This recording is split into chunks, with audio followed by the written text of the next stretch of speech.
Indigenous Knowledge Systems is IKS. IKS is our heritage. It was knowledge, people, that was stolen from us because we did not capture it in books or we did not put it in black and white. IKS built us. It built our values. Umakoti was not supposed to eat eggs emzini lapho endele khona because of the fact that eggs are notorious for increasing one sexual libido. Eggs are proteins. Like all proteins, they build. They even build sex hormones. So umakoti would not eat eggs. Why? Because the husband was working in mines and everywhere else, away from home. And the husband will only come back home once a year. So ubengawadla kanjani amaqanda, ubezokwenze njani? Sanibonani balingane mabhungu namatshitshi. Igama lami nguSpooky N isiZulu. Namhlanje senza umbhalo obuciko obizwa ngokuthiwa Kudela Owaziyo, obhalwe nguBP Maphumulo. Senza inkomba umbuzo omude uphawu lokuhlaziya, olubizwa ngokuthiwa ukuxhumana phakathi kwenkulumompendulwano noma kwenkulumokayedwana nesenzeko. Ukuxhumana phakathi kwenkulumokayedwana noma kwenkulumompendulwano nesenzeko kuchaza ubudlelwano obukhona, ukuthelelana okuthile phakathi kwenkulumo yabadlali ababili noma ngaphezulu, esikubiza ngokuthiwa kuyinkulumompendulwano, kanye nesenzo, isigigaba kumbe isigameko esizolandela leyo ngxoxo ebikade ikhona phakathi kwabadlali. Kuyenzeka nokho-ke ukuthi umdlali atholakale ekhuluma yedwana. Uma kunjalo sithi inkulumo kayedwana. Kodwa-ke leyo nkulumo kayedwana izolandelwa yisenzo, isenzeko, isigigaba, isigameko esithile. Uma kunjalo bese sithi bukhona ubudlelwano phakathi kwaleyo nkulumo yomdlali nokuzokwenzeka emuva kwayo leyo nkulumo. Sithola inkulumo kayedwana. Umdaluli memela uhlezi kuvulande womuzi wakhe. Njengoba ekhuluma yedwa nje, kwenzekani? Okokuqala, uyathuthumela unovalo. Okwesibili, usethi sengathi lizophenduka lisibekele ngenxa yesiphepho.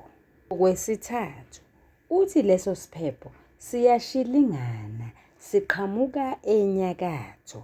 Okwesine, uthi uma kunesiphepho kusala kukhalwa kubanjwe nongezansi. Okwesihlanu, uthi lesi isiphepho esiyisitha ngoba sifika nje asilindelwe. Okwesithupha, useyathandaza, ukhuluma nenkosi, ucela ukuthi imuphe amandla nobuhlakani ze akwazi ukuzabalazela lesi siphepho. Ucela ukuba athole isu ukuze angazitholi esenkingeni ngenxa yokuphephuka.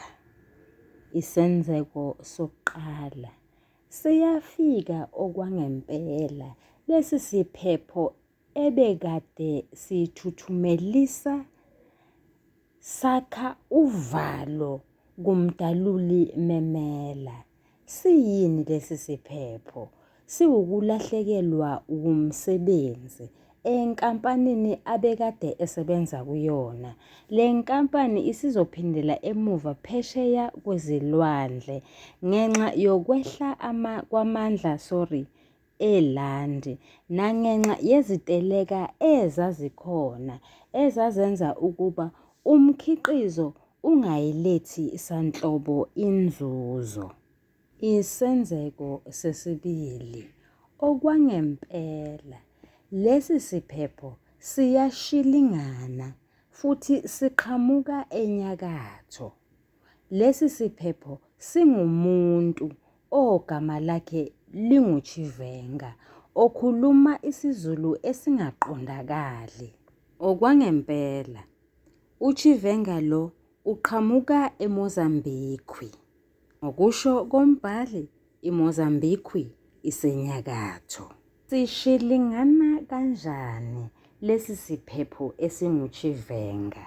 Sishilingana ngendlela yokuthi siphazamisa umdaluli ohlelweni lwakhe. Umdaluli ubesehlele nosaziwayo owayakhe khona lapha emandeni ukuthi uzomakhela. Lwafika usuku okwakuvunyelwene ngalo. Umdaluli uma eseya kwasaziwayo usethola ukuthi umsebenzi usumphelele.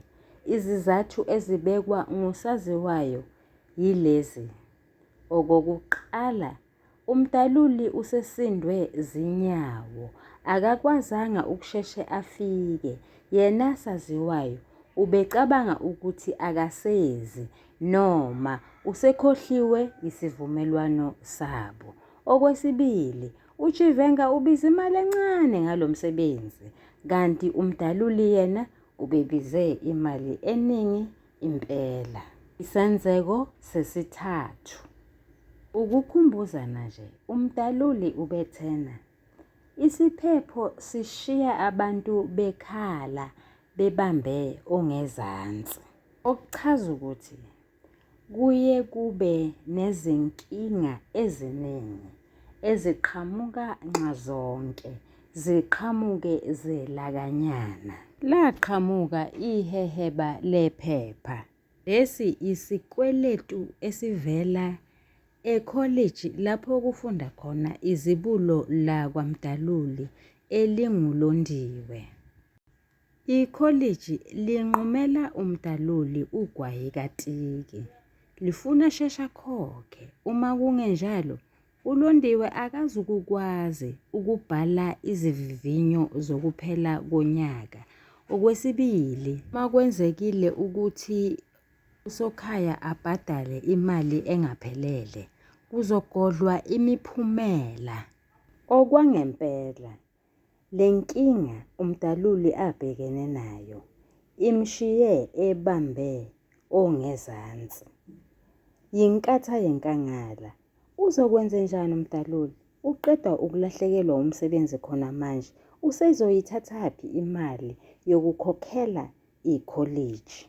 Isenzeko sesine, umdaluli uthena lesi siphepho siyisitha. Emehlweni kaMdaluli, uChivenga uyisitha esidinga ukwenzakaliswa. Isenzeko sesihlanu, wathandaza umdaluli. Okwangempela walithola icebo lokuba akabe ngumeselandi ngoba endaweni yakubo abantu abaningi bayakha. Ikhono lakhe lizodlondlobala futhi lizokwazi ukubeka ukudla noma isinkwa etafuleni. Inkulumompendulwano phakathi kukaChivenga noHeshane inobudlelwano nesenzeko. UChivenga uhlezi noHeshane osebenzela umnyango wezasekhaya kwadukuza ehhovisi bayaxoxa. Okokuqala, uChivenga uthi ufuna uHeshane amenzele umkhonyovu, yena uzomgwazela ngesamba esithile semali esizokuba yimvalamlomo.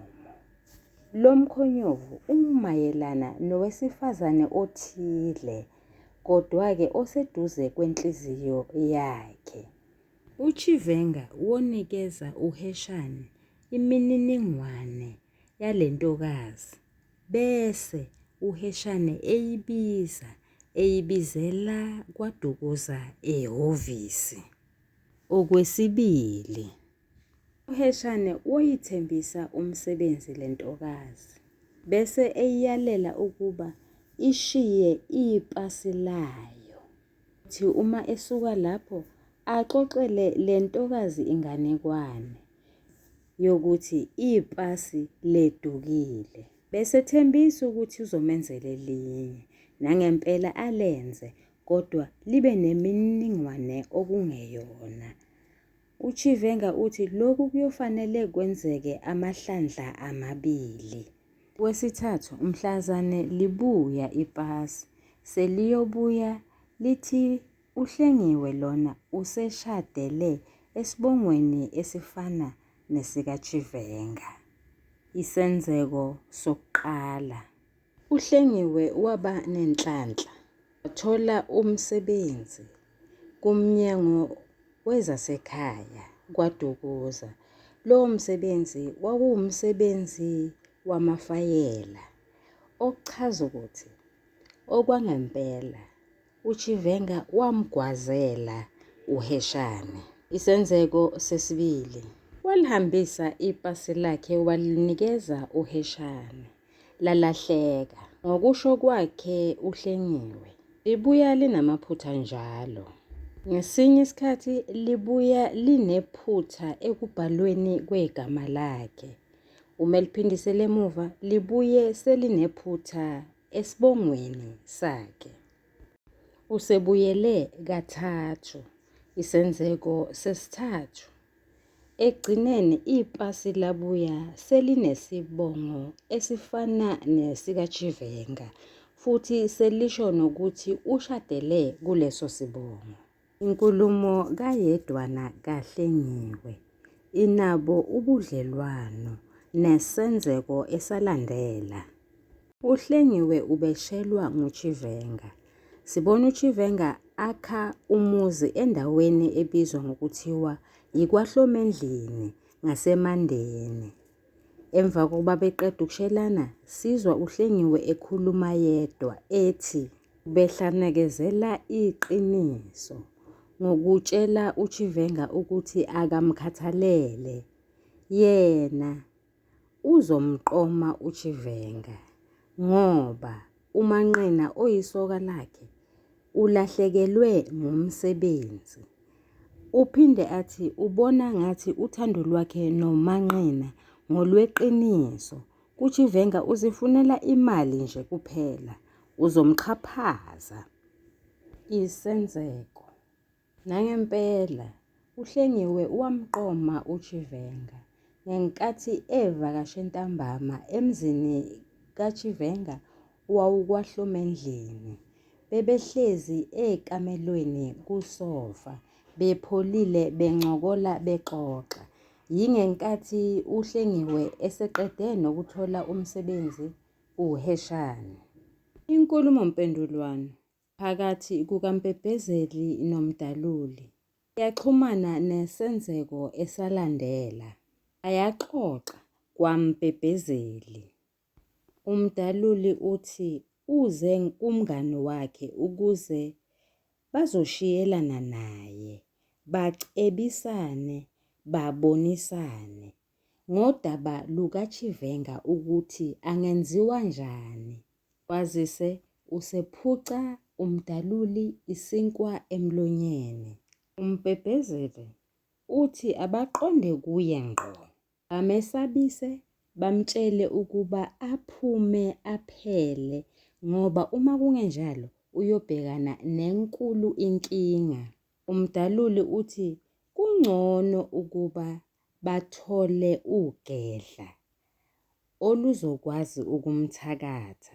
Kwazise phela iNingizimu Afrika yizwe elikhululekile, noChivenga naye unalo ilungelo lokuhlala la, futhi uChivenga unogazi emphakathini, ngakho-ke bazohlangabezana nenkinga. Isenzeko. Nangempela umdaluli waya enyangeni ophongolo wayothaka, wabuya wathakatha uChivenga. Sibona uChivenga eselele esibhedlela egula. Inkulumompendulwano phakathi kukamdaluli nonkosikazi wakhe uMamlanduli ngenkathi umdaluli eseboshiwe yokuthi akacele uLondiwe eze azosula icala. Inabo ubudlelwano nesenzeko esalandela lapho. Isenzeko, uLondiwe walesula icala ngoba sibona uyise esekhishiwe etilongweni, esekhaya, ehlezi nezingane zakhe. Simbona esexosha uLondiwe ethi angeke izinkunzi ezimbili zihlale esibayeni esisodwa. Umbhali uphumelele ukusethulela ukuxhumana phakathi kwenkulumompendulwano, nenkulumokayedwana, nesenzeko esilandela lapho, esebenzisa abalingiswa abathile nezigameko ezithile ezenzekayo ngemuva kwenkulumo abekade beyishilo.